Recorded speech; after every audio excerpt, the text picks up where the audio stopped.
हमारा आज का यूज है यूज ऑफ आइदर आर। ठीक है, use of either or. Use of either or की पहचान हो जाएगी,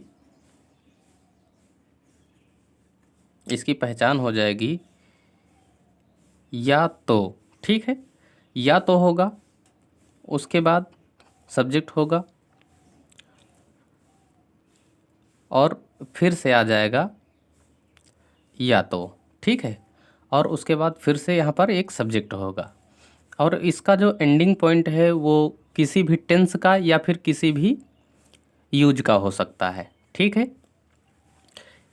इंग्लिश बनाएंगे इसके लिए तो सबसे पहले लिखेंगे हम आइदर। ठीक है, आइदर, उसके बाद हम सब्जेक्ट वन लिखेंगे, पहला सब्जेक्ट, प्लस हमको और लिखना है। ठीक है, आइदर लिखना है प्लस सब्जेक्ट वन लिखना है, सब्जेक्ट वन लिखना है, प्लस और लिखना है, प्लस सब्जेक्ट टू लिखना है हमको। ठीक है, प्लस हेल्पिंग वर्ब लिखनी है हमको। ठीक है, हेल्पिंग वर्ब हमेशा दूसरे सब्जेक्ट के अकॉर्डिंग प्रयोग की जाएगी। ठीक है, हेल्पिंग वर्ब हमेशा दूसरे सब्जेक्ट के अकॉर्डिंग लगेगी। प्लस वर्ब लिख देंगे। ठीक है, प्लस ऑब्जेक्ट लिखेंगे, प्लस अदर वर्ड लिख देंगे। अब यहाँ पर पहला वाक्य है, या तो राम या तो मोहन ने मेरा पेन लिया है। ठीक है, देखो यहाँ पर ये जो पहचान है या तो आ गया है। ठीक है, पहले वाले के बाद एक सब्जेक्ट है और उसके बाद फिर से दूसरे वाले के बाद फिर से एक सब्जेक्ट है। इसमें कोई भी टेंस और कोई भी यूज आ सकता है। ठीक है, ये हम वाक्य देखेंगे उसके बाद पता चलेगा हमें। अब यहाँ पर देखो आ है आया है। ठीक है, यहाँ पर क्या आ गया है, पास्ट परफेक्ट आया है। ठीक है, प्रेजेंट परफेक्ट आया है। ठीक, तो यहाँ पर हम प्रेजेंट परफेक्ट के अकॉर्डिंग ही वाक्य बनाएंगे। ठीक है, तो इसकी इंग्लिश बनाएंगे तो सबसे पहले लिखेंगे हम आइदर। ठीक है, हम पहला सब्जेक्ट लिख लेंगे तो हो जाएगा राम, प्लस हमको और लिखना है, और लिखेंगे। ठीक है, प्लस हम दूसरा सब्जेक्ट लिखेंगे तो दूसरा सब्जेक्ट हो जाएगा मोहन। ठीक है, अब हेल्पिंग वर्ब हमको दूसरे सब्जेक्ट के अकॉर्डिंग लगानी है तो यहाँ पर प्रेजेंट का परफेक्ट है। ठीक, तो यहाँ पर प्रेजेंट परफेक्ट में हेल्पिंग वर्ब हैज हैव होती हैं। ठीक है, इसके लिए टेंस पढ़ना पड़ेगा। अब मोहन के साथ हम हैज का प्रयोग करेंगे तो हो जाएगा हैज।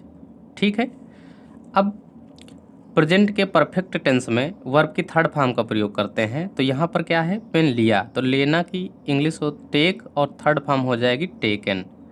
ठीक है, तो हो जाएगा टेकन।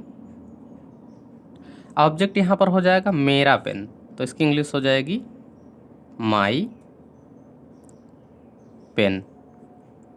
ठीक है, या तो राम ने, ठीक है, या तो राम ने या तो मोहन ने मेरा पेन लिया है। ठीक है, इंग्लिश हो जाएगी either Ram or Mohan has taken my pen. अगला वाक्य है, या तो श्याम या तो तुम हिंदी पढ़ते हो। ठीक है, अब देखो यहाँ पर प्रेजेंट का परफेक्ट टेंस आया था तो प्रेजेंट परफेक्ट टेंस में बनाया। अब यहाँ पर देखो प्रेजेंट इंडेफिनिट टेंस आया है तो यहाँ पर प्रेजेंट इंडेफिनिट टेंस में बनाएंगे। ठीक है, अब इसकी इंग्लिश बनाएंगे तो हो जाएगा, देखो इसको पहचान मिल गई है, या तो। ठीक है, इंग्लिश बनाएंगे तो हो जाएगा आइदर,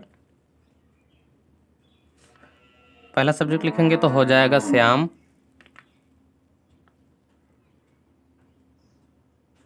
ठीक है, प्लस लिखेंगे और, उसके बाद हम दूसरा सब्जेक्ट लिखेंगे तो हो जाएगा यू। ठीक है, प्लस हम लिखेंगे यहाँ पर वर्ब, तो वर्ब जो है यहाँ पर है पढ़ना तो हो जाएगा रीड।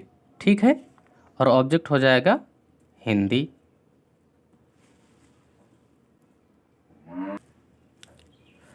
या तो श्याम या तो तुम हिंदी पढ़ते हो, इंग्लिश हो जाएगी either Shyam or you read Hindi. इस प्रकार के वाक्य बनाकर सब लोग ठीक से प्रैक्टिस कर लेना, ठीक है। जिसको ना समझ में आए वो बता सकता है।